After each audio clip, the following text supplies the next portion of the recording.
আসসালামু আলাইকুম, সবাই কেমন আছেন? আলহামদুলিল্লাহ, আপনাদের দোয়া আমরাও ভালো আছি। আজকে আমরা দেখাবো যে কি ধরনের মেশিন আমরা কাজ করি। এটা হলো কোবুলকো ক্রেন 150 টন, জাপানিজ। এখানে ফেলোডার আছে, এক্সকাভেটর আছে।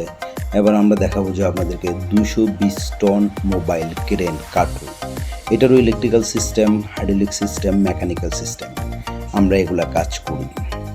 এরপরে আমরা আপনাদেরকে দেখাবো যে টাডানো ফান্ড 160 টন টাডানো ফান্ড ক্রেন, মোবাইল ক্রেন। এটারও আমরা electrical system, hydraulic system, mechanical system এগুলোর কাজে আমরা করি। এটা জাপানিজ।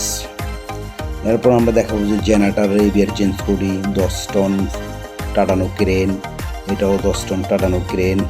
এগুলার ইলেকট্রিক্যাল সিস্টেমগুলো আমরা কাজ করি। এরপরে আপনাদেরকে আমরা দেখাবো যে হিটাসি সুমোটুমো করলা ক্রেন 50 টন, এটারও আমরা সেম সিস্টেমের কাজগুলো করি। এরপরে আমরা আপনাদেরকে দেখাবো যে মেনুটু ফকলিফট 2540, এটারও আমরা electrical system, hydraulic system, mechanical সিস্টেমের কাজগুলো করি।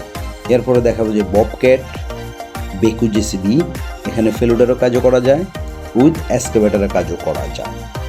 এরপরে আমরা দেখাবো যে আপনাদেরকে এটাও মেনুটু ফকলিফট 5 টন কেবিন সিস্টেম। এরপর লাস্ট পজিশনে দেখাবো যে আমরা মেনটেনেন্স, মাইন্ড্রো মেনটেনেন্সের আমাদের গাড়ি, বাংলাদেশ যে কোনো জায়গায় আমরা যাই মেনটেনেন্স করতে গাড়ি নিয়ে যাই। লাইক, কমেন্ট, শেয়ার করে ফলো দিয়ে পাশে থাকুন।